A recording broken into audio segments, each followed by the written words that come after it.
Questo video non è un video di intrattenimento, ma mi aggrego a tutti quelli che stanno cercando di dare una mano ai ragazzi iraniani che dall'Iran ci chiedano di parlarne più possibile, perché sono soli.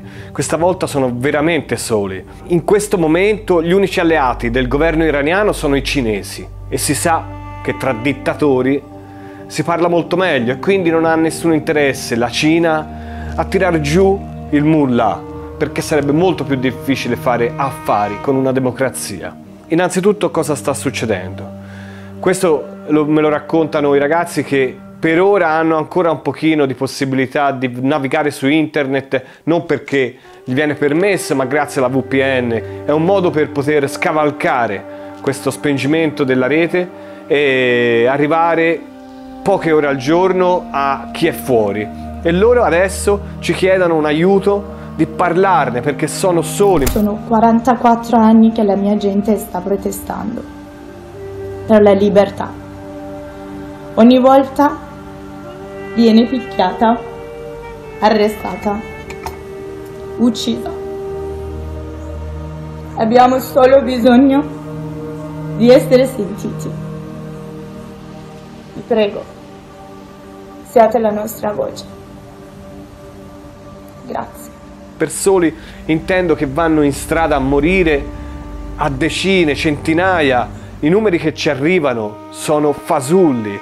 Una cosa molto importante che voglio dire è che nei telegiornali, quel poco spazio che viene lasciato, si parla delle proteste per l'hijab. Ma non è così. O meglio, è partita così, ma le proteste sono vecchie anni. La tragica morte di Mahsa Amini ha indignato a livello internazionale. Questo è stato fondamentale perché si è messo in campo una certa ondata mediatica. Però purtroppo si ferma lì, si ferma a questa notizia, si ferma a questa protesta. La realtà è molto più complessa. Quello che fa incazzare veramente questi ragazzi, che non sono più gli uomini di una volta che non vedevano cosa c'era fuori. Questi ragazzi vedono che i suoi coetanei hanno tantissime opportunità. Per esempio, uno di questi ragazzi che ho tentato di farlo arrivare qua in tutte le maniere legali, ovviamente. L'unica possibilità è che lui studiasse a Teheran, e lui è di una città molto lontana, non ha i soldi per poterlo fare, non ha il tempo, deve lavorare, studiare degli anni, poi chiedere un esame di integrazione a una scuola di lingua internazionale che c'è a Firenze, dove io abito, e dopo un anno di questo studio a Firenze fare un esame e sperare di trovare lavoro e convertire il visto in un visto di lavoro e rimanere. Cioè, quando io, al contrario, per esempio, io come tutti noi, si prende il telefonino, si clicca il volo aereo e domani sono a Teheran a visitare l'Iran o a visitare qualsiasi altro paese, e loro vedono attraverso internet che è possibile questa vita qui, che loro non hanno, invece non hanno lavoro, non hanno soldi, non hanno speranze, non hanno possibilità. Questa è la cosa fondamentale che sta frustrando la loro vita.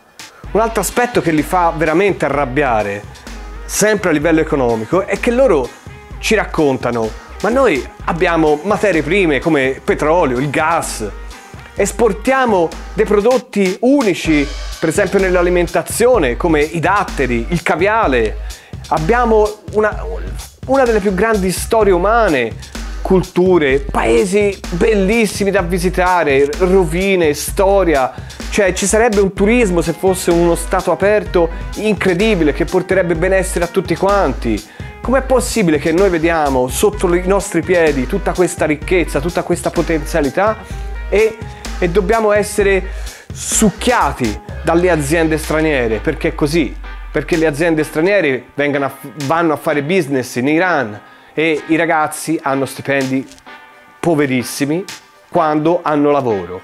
Questa situazione non la tollerano più e tutti dicono che andranno avanti, morte o vittoria. Andranno avanti, questa volta, a differenza delle altre proteste, parlano di un futuro di sangue ma vittorioso, convinti di buttar giù il regime.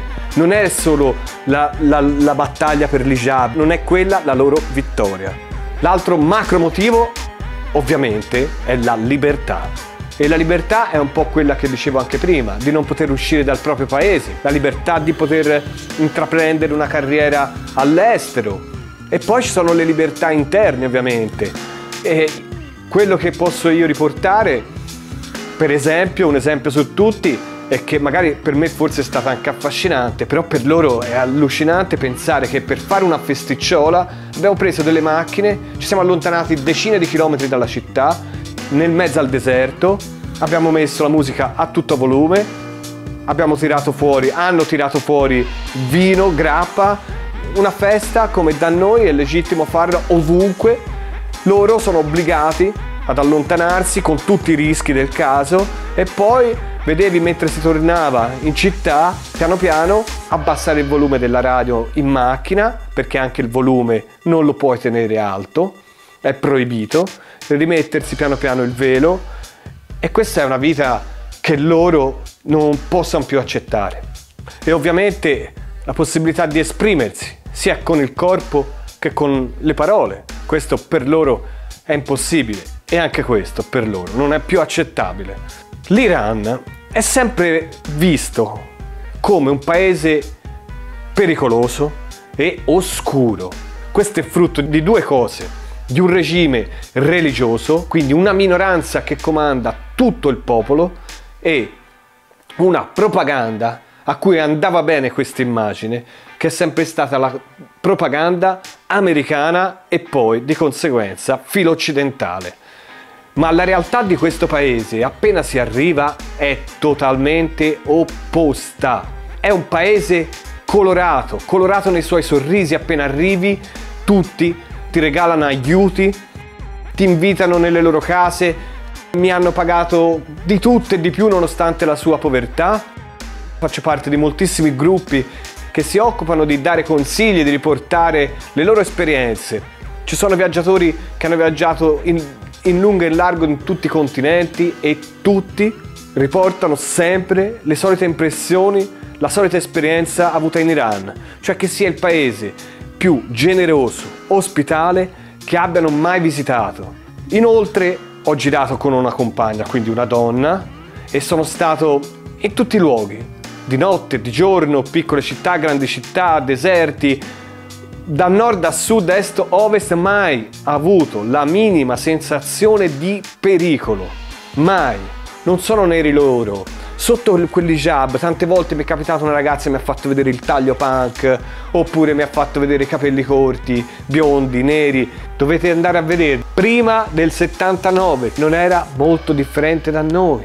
Non possiamo pensare all'Iran come un paese cattivo, lontano da noi, che non ci interessa. Innanzitutto noi siamo una costola anche dell'impero persiano, della cultura persiana più che dell'impero. Tanti amici o anche commentatori del canale YouTube mi chiedono in modo un po' sprezzante: ma tu che ami così tanto la civiltà iraniana, come trattano le donne loro?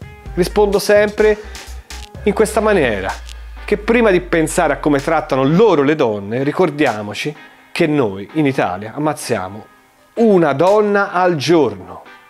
Certamente in tutti i paesi ci sono gli estremismi, ci sono i conservatori, ci saranno anche donne trattate male, coperte per convinzione, non solo perché lo dice il regime. Però qui si sta parlando di un mondo che è diverso, sta cambiando, è cambiato.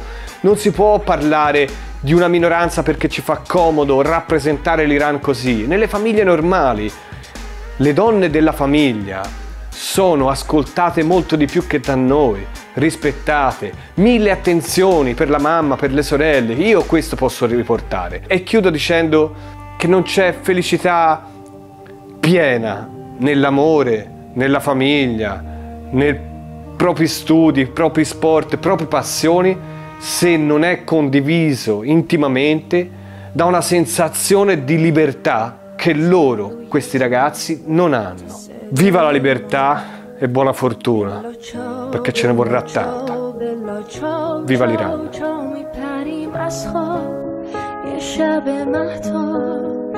یکی میگه آی آدم ها یا همه با هم یا همه تنها ما که بیداریم تا فردا خاک این گندم تو خیابونه، خوشه خشم من و تو تشنه بارونه. حق ما کم نیست، زانوی غم نیست، قلب ما که دور از هم نیست. دنیای تاره این یه آغازه، پنجره تا رویا بازه.